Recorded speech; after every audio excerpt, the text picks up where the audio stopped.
I am just so excited to introduce my next guest, Donna Gates. Many of you guys know her from Body Ecology Diet. You know all the books she's written, and she is just a wealth of information. In my early days of learning about diet, she was my go-to. Like, she was where I learned a lot of stuff about, and she is here today to talk about autism and prevention, and what we can talk about, just in general, of how to make ourselves healthier. Hi, Donna. Thank you for being here. Oh, thank you for having me. This is our second summit together, and yes, I'm proud of you for doing another one. It's hard work.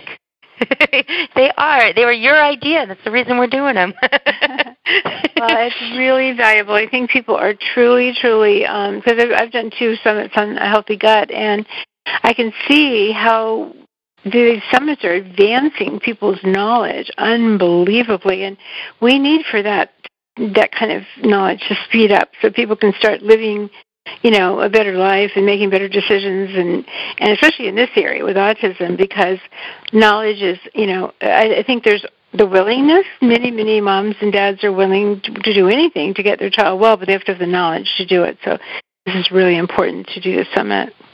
Absolutely, and I feel like the more we can get the message out there about that there's hope and then there's different strategies, I think it's going to help those parents realize that they don't have to give up. That diagnosis wasn't the end of that child's life or their life, and way too many children have recovered. And I've often asked our moms, what do you think is the most important thing I can contribute now? And they always tell me the same thing: hope. Moms need hope to know that their child can get well, so for sure they can. Absolutely. And so today we're going to talk about, autism and prevention, but before we start that, why and how did you even start working with autism? I majored in child development in college, and I've always had a real a real concern for children. And I knew I was going to become a mother one day, but this was not that kind of concern. I really wanted to, I have this strange overall concern about the children of the world, and I would notice that, they're in jeopardy. And then, of course, when I had my own children and I saw how hopeless it was to try to raise a healthy child in a world where they were only fed junk food at school or birthday parties or whatever, I thought. And then one day my daughter spilled a orange drink. Wasn't very healthy myself back then. I didn't know very much in those days. Like, I had given her a drink with something orange colored in it. It spilled on the carpet, and all the white fibers turned orange, and they never ever got white again. I tried to clean it up. It stayed orange forever. And I thought, oh my gosh, if this is what I'm putting in my child after breastfeeding her and thinking I was cooking really healthy foods, I thought, this is really bad, and I've got to change. And so I started changing, and then I realized that it was hopeless because they're living in a world. And so I made a decision then to, change the way the world eats. I honestly decided that it is going to be easier to make changes in the world and the way the world eats than it will be, and to try to raise my children who want to be like other kids and enjoy, what they enjoy. And so that's what I did try. I've always fed them healthy food, which they have rebelled against, especially when they were young. And I just kept working on what I do. And so, and I was sick. Also, trying to figure out why. I was always tired. Turns out that I had candidiasis. I met Dr. William Crook, realized I had candidiasis, had years and years of learning at this point, and I started working on my own systemic yeast infection. And by the time, so that was in 1994, I literally put a book out into the world. I remember giving 400 copies away, but it took off because there was a certain niche market of people that were trying to, heal themselves from candidiasis, and what I was teaching was really effective. So the word spread. That book, 24 years later, is still selling. It actually sells more today. The Body Ecology Diet. I'm working on a new revised version of it that's much more up to date, but. So about, 2000, I would say, by then I started hearing about autism, and I went to what was then called a DAN conference, and saw that they had yeast infections and heavy metals, and very, very unusual behavior, but other than that, they were like everybody else I was working with, and I thought, well, I think I can help. I don't know what I can do, but if I can, I'd really like to. I sort of started asking the universe to send someone for me to help, and finally somebody showed up, and it was a mom with a little boy who's about to turn 3, Thomas. And, I'll tell you one thing that I'm absolutely certain about, is every mother who ever gets her child well is an amazing human being. They are so focused on doing all the things they have to do.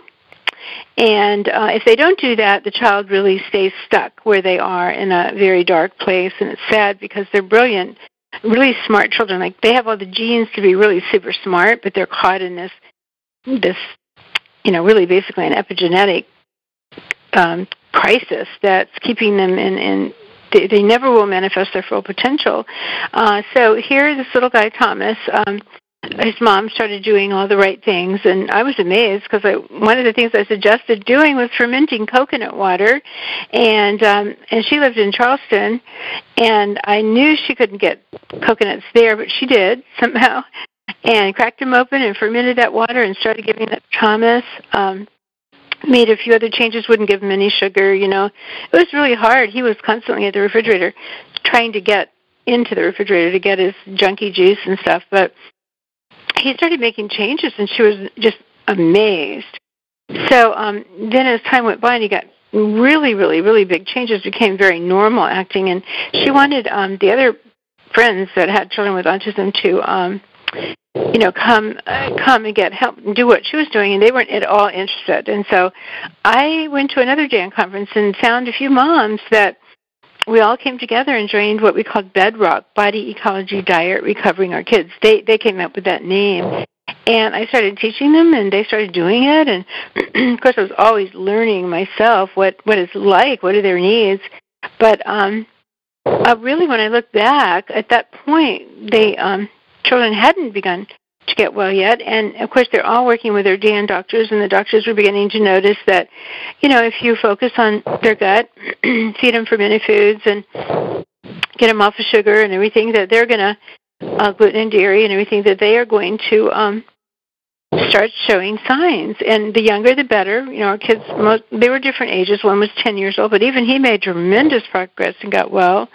And the moms were all over the different parts of the country. And then, people in these moms are all very internet computer savvy, so they would let everybody know, it would go out all over, and then our group grew pretty big. We've actually had thousands of people go through Bedrock, and then started getting a lot of doctors coming in to see what we were doing, too. So I know we had a lot to do with, helping people get on the right track to see what really has to be done to get the kids well.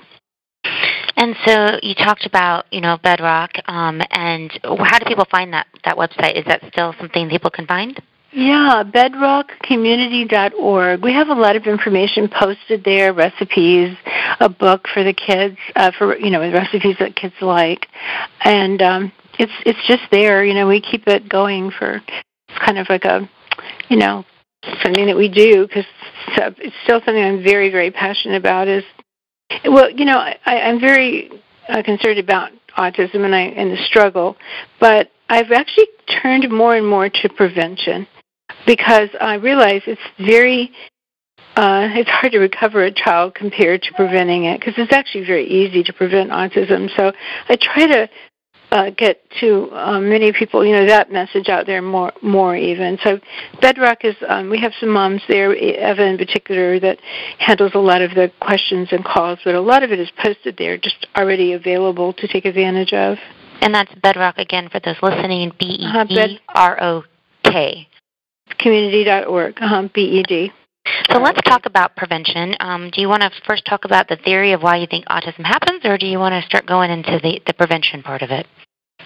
Well, I do have a theory. I had a theory back in those days. It hasn't really changed very much all these years. And the other thing is, in college I studied child development. I studied particularly prenatal development. I was very drawn to what would happen to us in the womb, and they didn't know much yet. They were just beginning to get pictures of babies in the womb and all the different developmental stages, but I would try to anything I could on that prenatal period. I would read research on it. So it kind of naturally, when I started, after a while, I started thinking, where does it start? Let's go back and see if it could start in the womb. And then I began to pull the really most obscure pieces of information together. As a matter of fact, doctors would say to me, oh, no, there's nothing, it's not from the womb, because I thought there may be an infection or something happening at birth. And that's where the next piece came into, I'd already written back in 1994 about this world in our gut, this whole community that, yes, we have this ecosystem, which was a big deal back in those days. Everybody was concerned about the environment in those days. But I started saying, look, we have an environment in our gut, and it's really important. It's really, today, of course, I think everybody knows that now, that this microbiome is very important. I called it the inner ecosystem because someone else came up with the term much later, but microbiome. But, so that's when I started wondering, like, when does this microbiome start? And that's where I began to, figure out that it came from during birth, like we slipped through the birth canal. I actually found some of that information from the veterinary medicine. They seem to know that and how important colostrum was, that if a baby goat, for example, didn't get colostrum, the baby would die in a week because they wouldn't have the antibodies to stay alive and fight the bacteria and things that surround us when we first come into the world. So this process that happens at birth in the inner ecosystem and the immunity that's passed on from the human mother to her baby is protecting us. So these little pieces started coming together, and then, I started thinking, but why autism? Because, and then I began to, clearly from every parent I ever talked to, vaccines were playing a role. They would say over and over again that, their child was normal until they got vaccinated. Sometimes it would be a couple of weeks before they noticed the child regressing, but that can happen with vaccines, that you're infected, basically, not vaccinated but infected. So I was very outspoken about that in those days. I know it's not really safe to talk about that, but I felt that that was a trigger, basically. But who are we vaccinating? People that shouldn't be vaccinated, because Jenner, the first child that was vaccinated, was like 9 or 10 years old, and he was given one virus, the smallpox, and then his immune system was really strong, really healthy, and really developed an immunity to it. But we're vaccinating babies really young. The MMR seemed to be a big one, and I started researching that and thinking, what happens if you put three together? 3 viruses, live viruses. They don't even have mercury. I see everybody who's hung up in mercury. It's got to be the mercury. But I'm thinking, no, it's not. It's got to be other things. So anyway, when I looked into rubella, mumps. If you get mumps, and I did, my generation, we got mumps. There was nobody minded it. You just expected it. It wasn't comfortable. You got a fever, your glands swelled all up, and it was hard to swallow and all. But everybody, got over it, and then they built immunity. But when I was looking at the symptoms, fever is one of them, and then I started looking at what would cause the blood-brain barrier to open up. Well, fever is one of those times whenever you have a fever, your blood-brain barrier is open. So, Jeff Bradstreet and Andy Wakefield, they had all discovered that there's measles viruses in the gut and then the spinal cord, and I thought, well, this is why. We're opening up the blood-brain barrier and letting these other ones, walk right in, basically, and so, that was a theory, and so let's start there. Let's say, okay, that's where it begins. What are we going to do? And also the fact that, I'm 70 now, and my daughter's, 40, and she doesn't have a child yet, but maybe never will, unfortunately. But she's old enough to have a child. But I do remember that when she was a little baby, she was given a lot of antibiotics. So again, I was like totally unconscious 40 years ago, and that's what people did. Your child, got really sick. They weren't nursing you. Take them to the doctor. They'd give them an antibiotic. A few weeks later, they're back again because now they had an ear infection, and it never felt right to me. So I switched to pediatricians that wouldn't do that. But I know everybody. I mean, some of my friends were. I had a couple that they're both doctors, and they literally handed those antibiotics out to them every day to keep them well. So now, fast forward many years, and this generation of young moms having babies, they have yeast infections, and in their body it can either be a kind of low-grade chronic infection, or they've got it pretty much under control with their immune system, or it's more acute, but whatever. When a woman becomes pregnant, her progesterone and estrogen goes up, and that's good. It's supposed to. Her glucose goes up. That's good, too. That's good for the baby's developing brain. But those things feed, estrogen and glucose in particular, feed the yeast. And progesterone doesn't by itself, but in the presence of estrogen it does. So now the mother's carrying a baby, and she's got this a more acute infection, and of course she passes it on to the baby. So all of our parents that I've ever worked with, we've encouraged them to assume that the baby is born with a yeast infection and do something about that.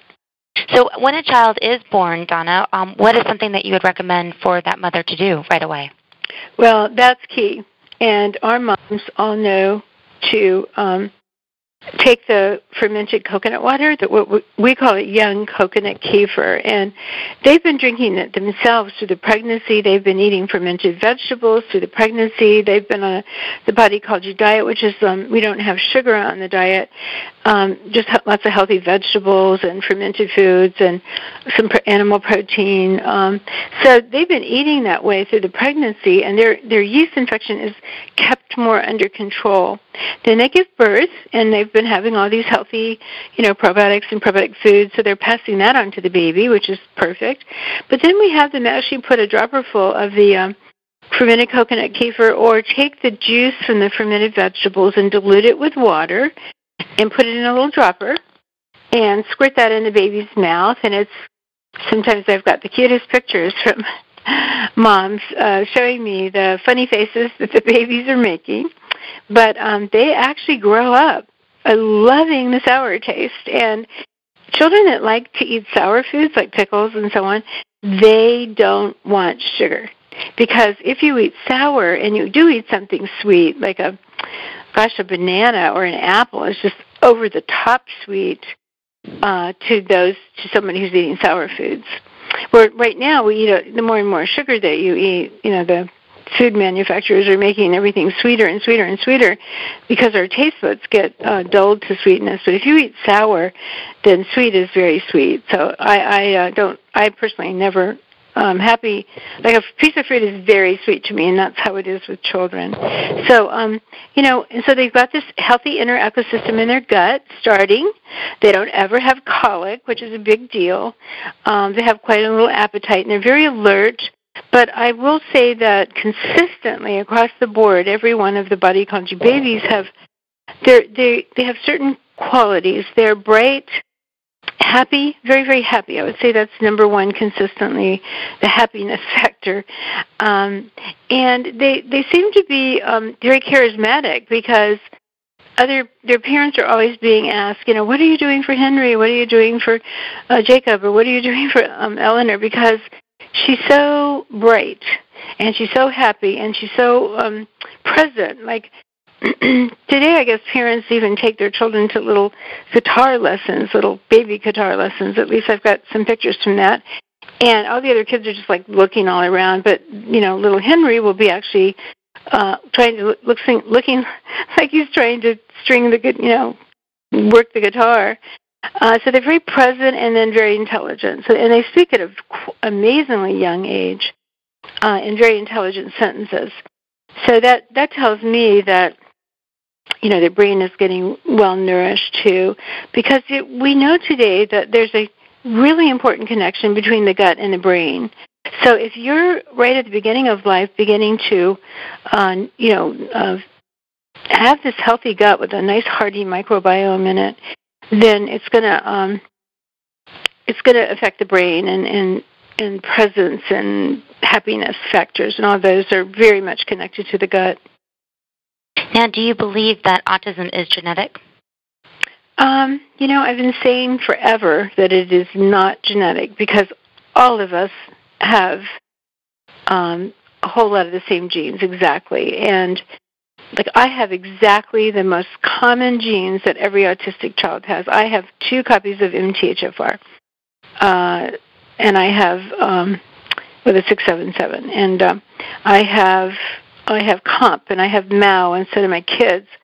But we're not autistic, but that only says that you have it says certain things about you for sure, but it does not have to do with being autistic.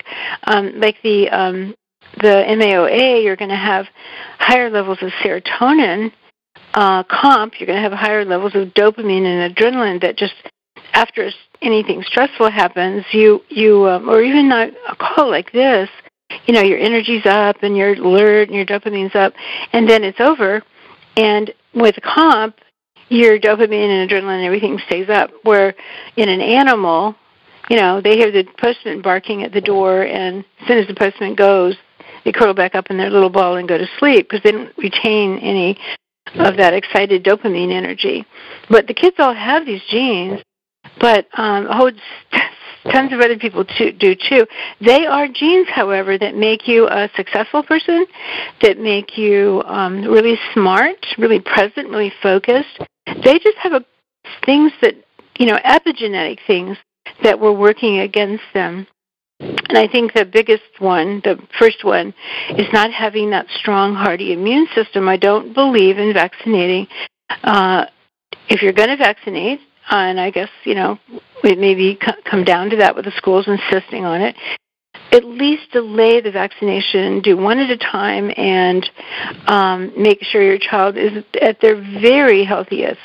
There's a product called thymic protein A, which, it's about the thymus. And in a baby, the thymus is gigantic. And an old person, by the time they're 80, you can usually hardly even find their thymus anymore. It has shrunk so much.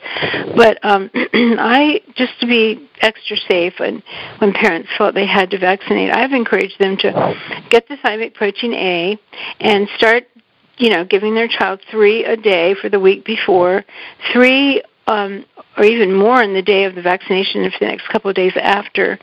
Because you want to build the thymus, that's your immune system. That seems to be real effective to do that. But again, our families are on a gluten-free, sugar-free, dairy-free, or casein-free, basically diet.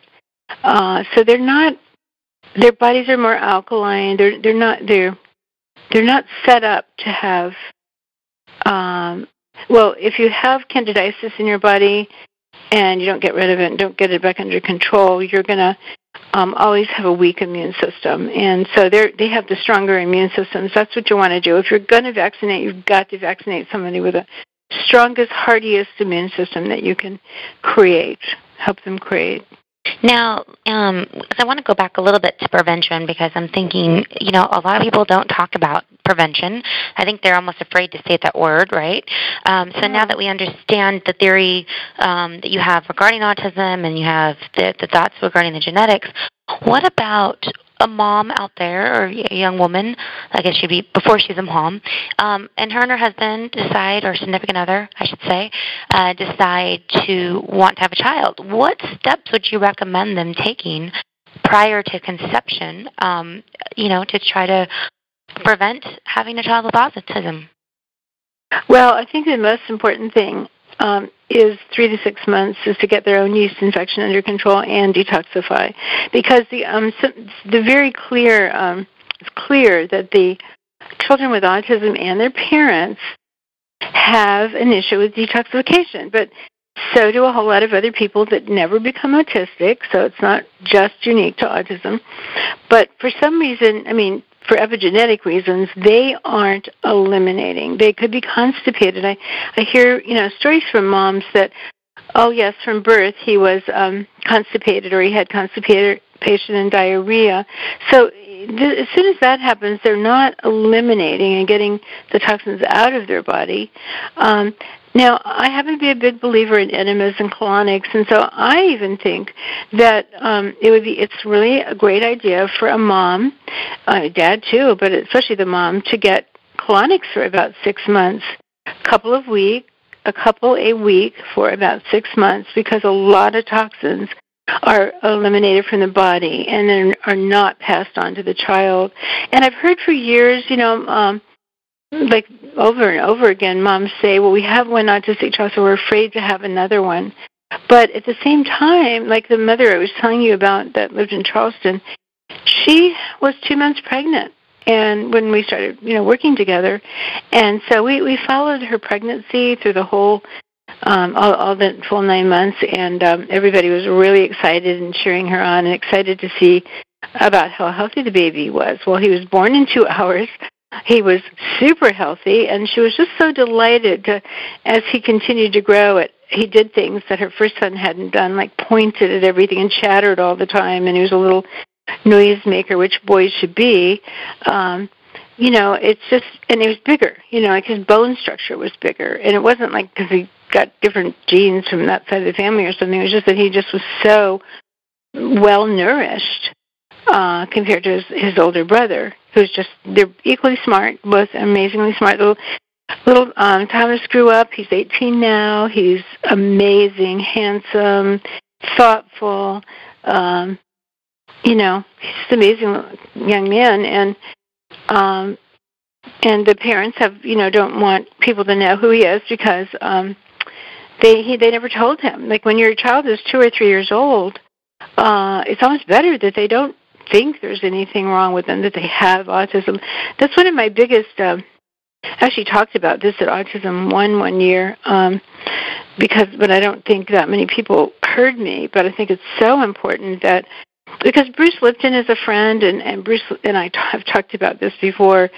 One night at my house for dinner, we just wouldn't even talk rudely. I only talked to each other. We were so excited about this. But if you are a little kid, and you have everyone fussing over you because you have autism, and you yourself know that you're different, and kind of trapped, you can't express yourself, and then you grow up, and your mom's taking you here and there, and using the word autism, and then so what I've noticed is you get to somebody who's 10 or 11 years old, and they're very comfortable with autism. They get a lot of attention for it. That's how their parents showed them their love, and so they're not going to give up that. They're not going to be different, And Bruce Lipton has all the science behind how our thoughts and our belief drive everything that we do. 95% of how we think and behave and what we do is driven by our subconscious belief system in our mind. So I think that a very critical tool for helping a child heal is to not have them think that they've got something that's like a permanent problem that they'll never get rid of. And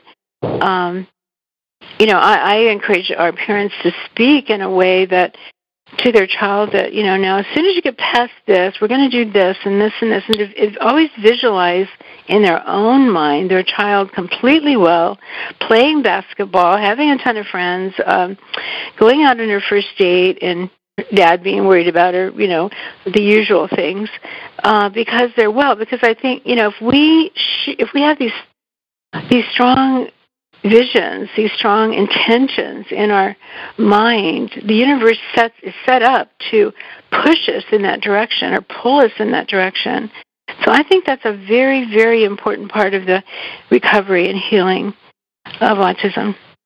And then even for prevention, I've had mothers say this, and I even did this myself.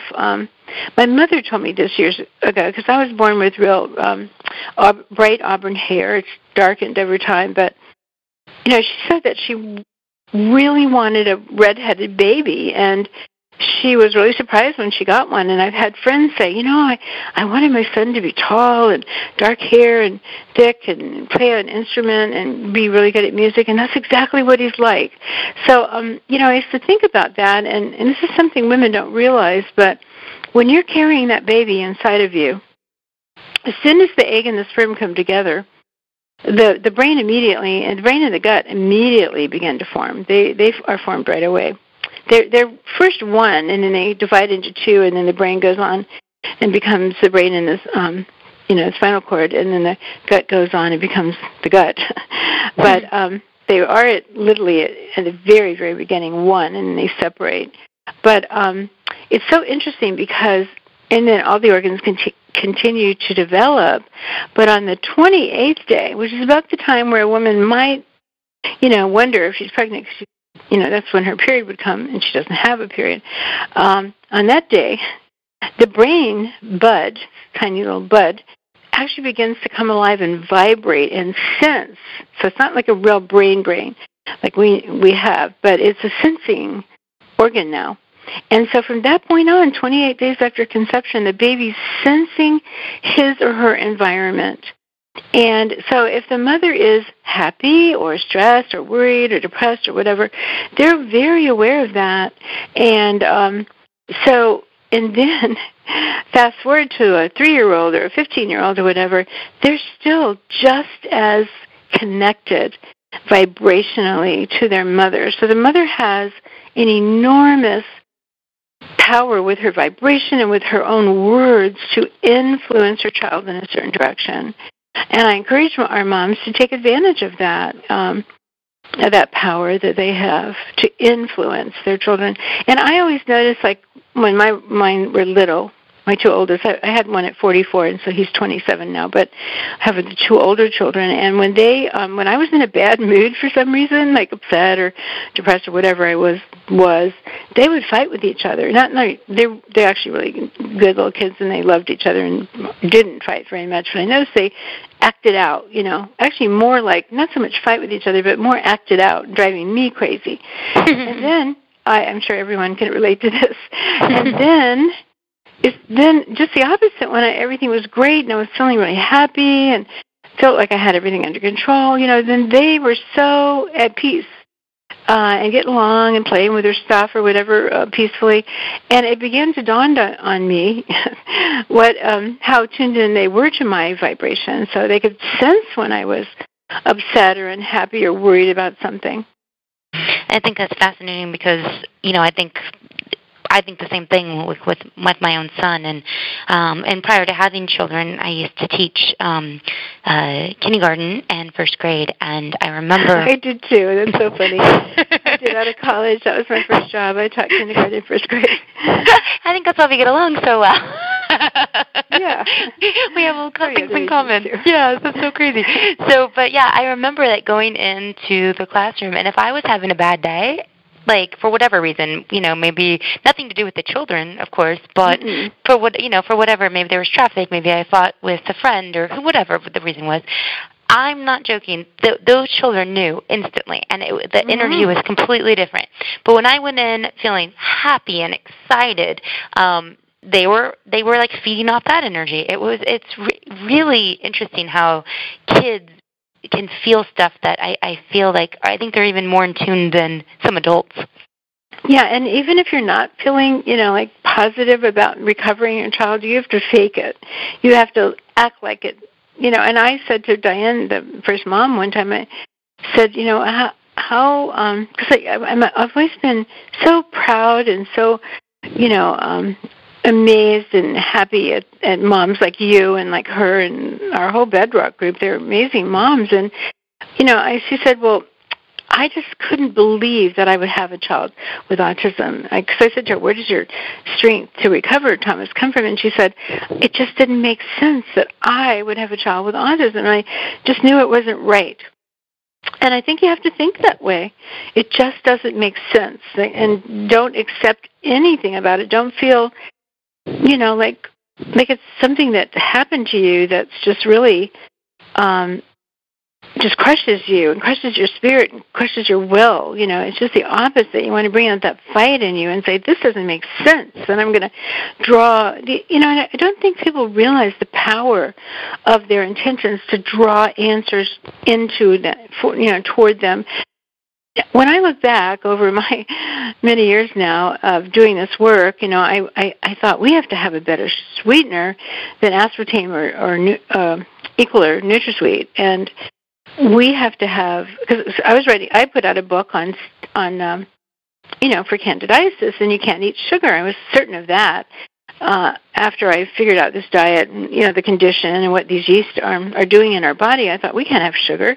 And so in aspartame, this isn't good either. And so literally, I just sort of insisted that there's got to be something else out there, and if there is anything, please help me find it. And through the most amazing arrangement, really a whole amazing story, I was able to get connected to some stevia. And actually now it really isn't stevia. It was rhodioxide. I didn't know because they were Chinese, and I didn't speak Chinese, and they didn't speak English very well. And but I got this huge amount of stevia in the country, and all of a sudden on Friday, after the last box arrived, the FDA put a ban on it coming into the country. And then I had half a garage full of it and started, thinking, well, I could get arrested for this, but I don't think I'm supposed to. I think I'm obviously supposed to get this stevia out and help people as a substitute, another option.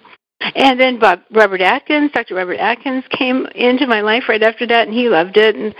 And Andrew Weil wrote a column about it for what was called Natural Health Magazine back in those days. And Jillian Whitaker, also another doctor in Southern California, also got on, and they would write about it, and Dr. Atkins and Dr. Whitaker put it out in their newsletter, and all of a sudden thousands of people were having me send it to them. And we packed it in these little vials. It was just a powder in those days, but that was so hard to work with that I very quickly found a better solution, again, by putting it out there, like, hey, the powder is hard to work with. Is there some other solution? I found somebody who would turn it into a little delicious liquid for us. Now stevia is taken off. It's all over the world, but it didn't exist once. But, when you have an intention and you put it out there, I have found the universe gets behind you and gives you what you need because your intention is good.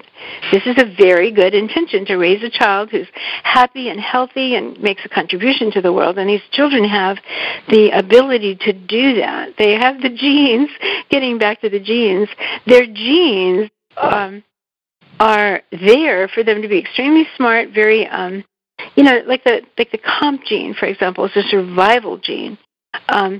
If you're back in the day, living out in the woods or something, and you hear something in the bushes, your dopamine is going to go up, your adrenaline is going to go up so that you can run away or whatever, and you stay very, very alert because that thing in the bushes could, you put your calm down again and forget about them, and they can come out and grab you. So this long time ability to stay alert was it was a survival skill. So that's why so many of us have this gene. Our parents had it. They would have passed it on to us as they survived, basically. So now you have somebody who has this it's actually a good thing, but the backside of it is that we live in a world where we're chronically stressed out too much. Now, I think that's another really important healing tool. So to me, it's not a genetic. Autism isn't a genetic disorder. It is a epigenetic caused problem. And then and the beautiful thing about that is that you can fix every single one of those epigenetic causes, and that's where recovery comes from. So it's good to know that it's epigenetic. And I hate it when somebody says, oh, it's of course, he usually puts that information out there, that it's a genetic problem. Because then people think, oh, I'm so lucky I didn't have that gene, so I don't have a child with autism. They certainly do have those same genes. They just, it is. Sometimes I think it is the luck of the draw. It could have been them. It could be their child. Absolutely, especially with the numbers continuing to grow. It really, I don't feel that anybody is not, I don't feel like autism discriminates depending on if you're, what nationality you are and what part of the country you live in, for the most part, because I feel like it's really a man-made thing, and I think, for me, when I think about the genes, you think, okay, well, you might have been born with like some type of, autoimmune, predisposal if that was passed down to you, but then what are you doing to trigger that, and what are you doing to try to prevent that kind of thing? And when you're pregnant, you're not, at least for me, I wasn't thinking about any of that. I was just, I was excited to actually be pregnant, and because I had lost 3 babies prior, and I wish I would have known about this during that time and asked the question why, of why am I losing these babies? And instead, the doctors had their ideas but didn't make it sound too serious. But thinking back now, I'm thinking, how did I not think that was too serious? Because clearly that was too serious. And they probably think you're young and healthy, and you'll try again, and everything will be fine. Well, they really just didn't know. This is an amazing time, and there's literally an answer to everything. One thing that I thought just popped into my mind is, almost every child, and I'm in this category, I bet you are too, have the vitamin D receptor SNP, the VDR variant. So the fix for that is to eat a lot of raw, green, leafy vegetables, because they have something called sulforaphane in them, and the way to open up the vitamin D receptor is the sulforaphane. Now, you can take more and more, let's say you're giving your child vitamin D and taking it yourself, and your vitamin D just isn't climbing up that much, or you're not getting it into the cell. It could even be high, but it's not getting into the cell. So you want to open up that receptor site, and so what I do is eat a lot of dark green leafy vegetables all the time. Every day I'm eating kale and collard greens, Brussels sprouts, broccolini, things like that. But the other thing is I always put some raw, like kale, for example, at least 1 or 2 raw kale leaves in a smoothie that I have in the morning, because in order to get the sulforaphane, the cruciferous vegetable, the dark green leafy vegetable, has to be raw. And the reason for that is that in that vegetable there's 2 little sacs. One of them has an enzyme called myronase, and the other one is called glucophanin, and they're sitting there in these 2 little sacs beside each other, and then you either bite them with your teeth, or an insect could bite into them, or you put them in your blender and chop them up, or somehow you chop them and cut so that the 2 little sacs come together, and that is how sulforaphane is made. And it's an amazing molecule. It has quite a few important genes, particularly related to anti-aging, that sulforaphane, gets those good genes being expressed. So it's a good thing to do. And, like kale, for example, I always recommend the flat kale because it's the kale that's low in oxalates, where the curly kale is high in oxalates. But kale is very tough to eat, so you're not going to you can get fiber from chewing a raw kale salad, but you're not going to get a lot of nutrients because it's just hard to digest that kale, which is why putting it in a blender is ideal, because then let your Vitamix or blender do the work of breaking it up and making it digestible. So for every single comp needs magnesium, for every single SNP, detoxification is another issue, huge issue. I mean, that's what long before the genes came into the picture, I could see that the kids were poor detoxifiers, and I realized that was definitely a major factor in this particular group, this particular child becoming autistic. He just simply wasn't detoxifying. Well, it seems like, always talking to you, and I've talked to you for years and years, and I learn every time, or I'm reminded of something, and it puts so much hope into my heart, and it puts so much, I just feel like it just puts that reminder, like, never to give up for our kiddos. And I can't believe our time is nearly up, because I feel like I could talk to you on and on and on, because you're like this person that just, I feel like you say it in such a way that we understand it, and you have such we relate to everything, and it's just, you understand the yeast and you understand why the food is so important, and yet you've worked with thousands of families throughout the world, and you have thousands and thousands and thousands of them, and, I wish people, if you're listening, understand that there's these tools that we're giving you, and Donna's been helping so many people that this is stuff that you really want to take in and go, okay, we're talking fermented foods, we're talking, young coconut kefir, we're talking, vegetables from the produce section. These aren't things that are scary. These are things that you can easily do. Do we have time to talk about blood type? Because I think that matters. Years ago, way years ago, I was actually a patient of Dr. James D'Adamo, and his son grew up and wrote the book Eat Right for Your Type. His son is Peter D'Adamo. But for that many years, 40 years ago, I started being interested in blood type, and I would ask people when I would work with them or help them, I'd say, do you know your blood type? And back in those days, a lot of people didn't unless they were women and they'd had a baby. But once I started working with moms whose children had autism, of course, I asked that question, and they did know their blood type, and they did know their son's or daughter's blood type. And I started thinking, this is very interesting because almost everyone who calls me is a blood type A over and over and over again. I'm hearing this. I even mentioned it to Jeff Bradstreet. I said, Jeff, these kids are all blood type A, the majority of them, and at least 8 out of 10 of them are. And he looked and he agreed. He even talked about it in another one of his talks. And then so I think I know that matters because I've been, over all these years, there's certain things about A's and versus an O or a B. I almost never see a B for some reason. It's a pretty hardy blood type. O is a hardy blood type. But A's, for one thing, how important digestion is from the beginning of life. Well, A's naturally tend to have low stomach acid and in their stomach. So they've already got a problem digesting protein because you need stomach acid and pepsin to begin the process of digesting protein in the stomach.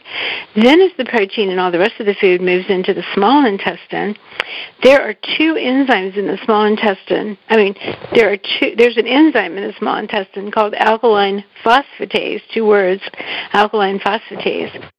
And it is essential for digesting protein and fats in the small intestine. So A's don't have that, and O's do. So they are going to have trouble digesting proteins and fats basically all the way through the beginning of the digestive tract where, digestion is so important. And, of course, if you don't digest protein, you make ammonia, which is affecting the brain. By the way, speaking of toxins, there are, we always talk about mercury and lead and aluminum and all these other toxins that are outside coming in. But I think that the toxins that the body produces and that we don't get rid of are the biggest, even a bigger issue for us, like ammonia, like acetaldehyde produced by the yeast, which both affect the brain, like quinolinic acid, which is another brain toxin that comes from having an infection in your body or too much inflammation in the body, and it sends tryptophan down the wrong pathway. Instead of going down the pathway that makes serotonin and melatonin, it turns into, it goes on this pathway called the chiroidin pathway and becomes quinolinic acid and then becomes very excitatory for the brain, and the child can't sleep. So these brain toxins, to me, are something I think people need to know about. The acetaldehyde comes from yeast, so you get your yeast under control, and that will go down and stop being an issue. You want to digest your protein because that's where the ammonia comes from, poorly digested protein. And you want to bring down inflammation in your body, which, again, the yeast are causing a lot of inflammation. Inflammation is another very big marker in the kids with autism. And again, where does the inflammation come from? Very usually from an infection. And to me, that infection is candidiasis. So that is very, very important to be on an anti-candida diet. And that's how our children are raised from the beginning of life to prevent autism, is they're on a diet that's gluten-free, casein-free, and doesn't really have sugar in it per se. We have sugar substitutes like stevia and Lakanto are both great substitutes, but we don't have sugar. But anyway, so that just want to explain that blood type is a factor, and so focusing on digestion, I think you do need to take hydrochloric acid and pepsin. Well, you can't open up a hydrochloric capsule and give that to a child, but you can use plant-based enzymes that are high in protease. Absolutely, either mix that in their food or sprinkle it on their powder. If they swallow capsules, give that to them. Help with protein digestion. It's very, very important. And then digestion of fat is the enzyme pancreatin, and then ox bile. Ox bile also it's nasty tasting, so that really needs to be taken in a capsule. But and then of course think about that when you're preparing foods like protein. So if you give somebody a piece of protein, let's say a turkey burger, it's meat and it's chunky and hard to digest. But if you take a broth with turkey meat, like chunks of turkey and or chicken, let's say, or lamb or something, and you cook that broth with I like to put in kombu and herbs, and kombu is a sea vegetable, Kombu, and it gives you a lot of minerals. And then put in, some herbs, whatever you want it to taste like, and onions and carrot, onions and celery, daikon, turnips, things like that, and make this wonderful broth. Cook it for a long time, and then take all that out and just give your child the broth itself. And I'm not big on collagen broths. I know everybody right now is into bone broth. It's really hot. But the yeast in your body will take that collagen and make oxalates from it. So that is a source of oxalates, and glyphosate, all the Roundup that's sprayed on our food is another source of oxalates, and the yeast are making oxalates. And so we have become extremely sensitive to oxalates today. So I always say in body ecology, we don't count calories, but we do count oxalates. And so I want, people to be real mindful. The other thing, I'm so sorry we're out of time, but, there's bacillus spores. You can get a product online called Just Thrive. And if you're a doctor or medical professional, they sold under the name Megaspore. But the spore bacteria, the spore bacillus, they're amazing, and they're very, very good for healing leaky gut. If somebody stays on theirs for about a month, they'll notice that they can begin to eat foods they haven't been able to eat before because they're healing the gut lining. And so bacillus spores eat oxalates, and Lactobacillus plantarum, which is the starter that we put in our fermented vegetables, which you can learn how to make those or add the starter easily we sell that.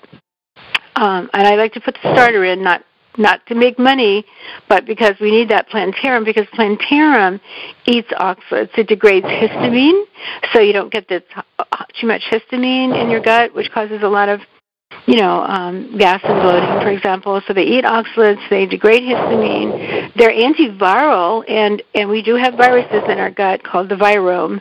And also they resist most antibiotics. So that Lactobacillus plantarum, if you're eating the food, the fermented vegetables with the plantarum in them, and you have to take an antibiotic, most likely the plantarum is going to be alive and well, and you won't have an overgrowth of yeast in your gut. So everything we do in body ecology has a lot of purpose behind it. And so, I got to the point where I was super sensitive with oxalates. If I ate them during the night when I was sleeping, my left eye just had terrible pain in them, and my left knee got like a, little kind of a pain in it. And I realized it only happened when I ate high oxalate foods. Like I went on a trip and I ate spinach and chocolate and nuts.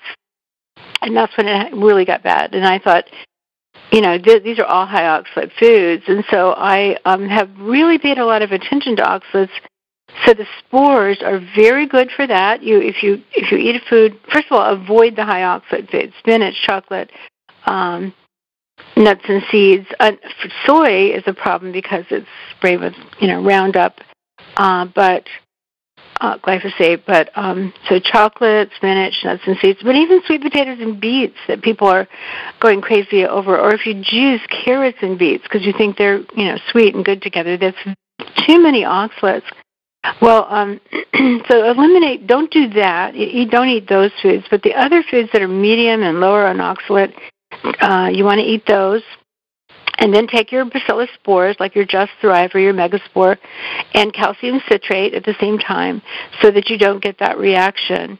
And I have a really great, on our Body Ecology Living podcast, I have a great interview with Dr. William Shaw on oxalates, and it's an extraordinary interview that we did together that people, if they want to learn more about oxalates. So that's another big piece that people really, really need to pay attention to. Well, thank you so much. Candida. I'm so sorry, Donna. We are out of time. And, I know. I know you are just. I love you have so much passion, and I think that's why you're such a treasure for our community. You've just dedicated so much of your life to the autism community, and if people want to hear more, they can go to bodyecology.com. Donna has tons of videos and tons of information, and we already talked about the Bedrock group earlier. So, again, Donna, any last few words just to promote their wanting to stay hopeful in a time when sometimes it's not always so hopeful? Well, I do this myself. I get in my little office and I focus on all these things I have to get done, and I forget there's a big world out there. And that's what everybody's doing, is they're very focused on their child, getting their child well. Every minute they're thinking about that. But if you step back and look at this from a perspective from a spiritual perspective, what you will see is that there are, just thousands and thousands of amazing moms, and fortunately some dads backing them up too. That's great, something great that I think is unique to this generation, because before, dads didn't get so involved. But we have these amazing women.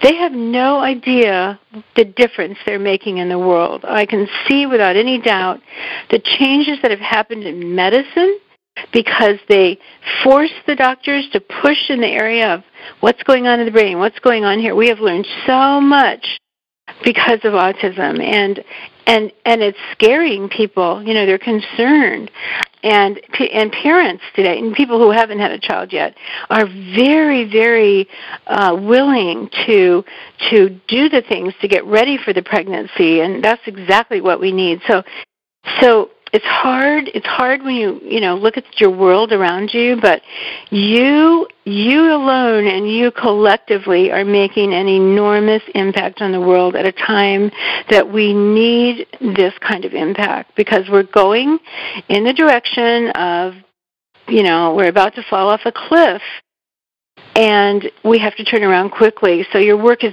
very important. It's don't ever give up. I think that is the best message. Don't ever give up. We need you, and we need you too, Donna. So thank you for everything. And for all that are listening, again, please go to bodyecology.com to learn more about Donna's work. Literally, she is just, like as I said, just such a blessing and such a treasure to our community. Thank you again, Donna, for taking the time out of your busy day. Thank you, Kristen, for doing this and for being my friend. Thank you. Oh, thanks, Donna.